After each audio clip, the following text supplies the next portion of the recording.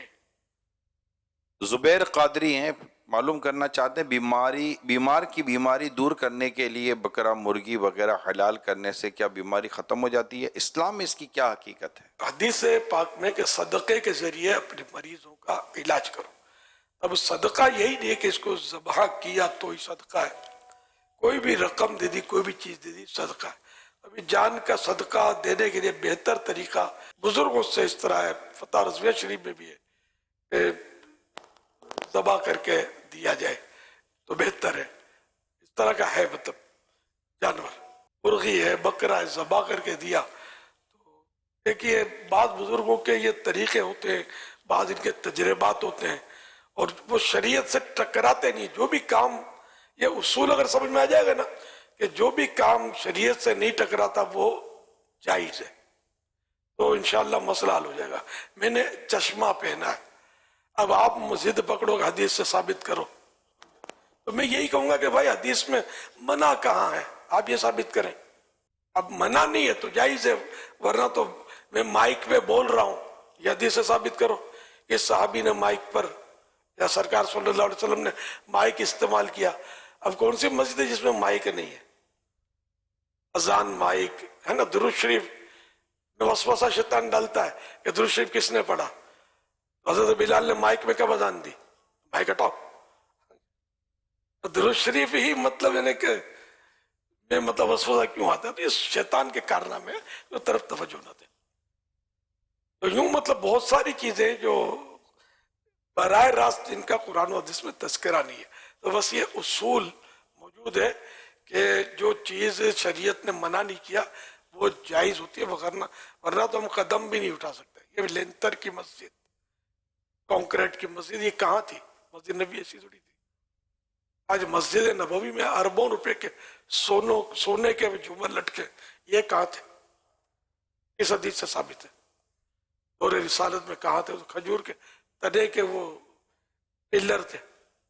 اب کیسے مضبوط پلر بنے ہوئے؟ یہ ہونے چاہیے. ہٹاؤ کھجور کے پلر لگاؤ.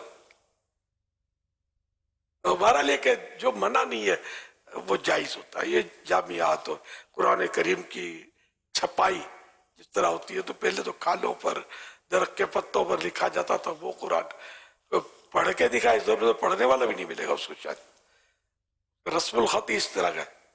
آہستہ آہستہ اس میں جدت آئی، نئی انداز، نئے اس میں انداز آئے.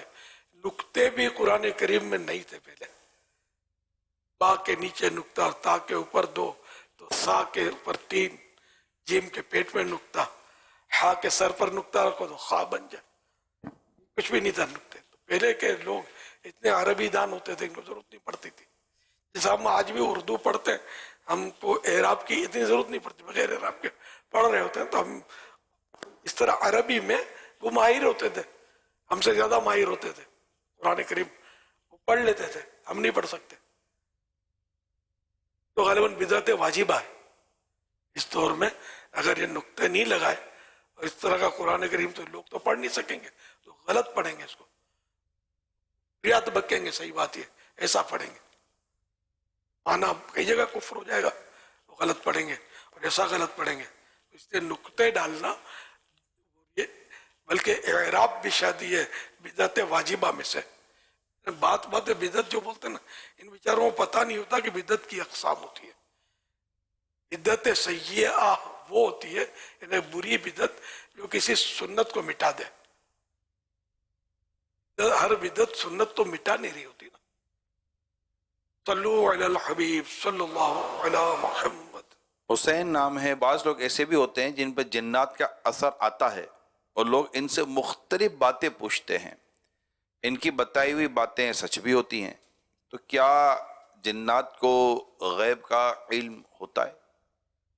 علم غیب نہیں ہوتا ان کو. جنات اصل وہ جو بچہ پیدا ہوتا ہے تو اس کے ساتھ ایک فرشتہ پیدا ہوتا ہے، ایک جن پیدا ہوتا ہے، شیطان. یہ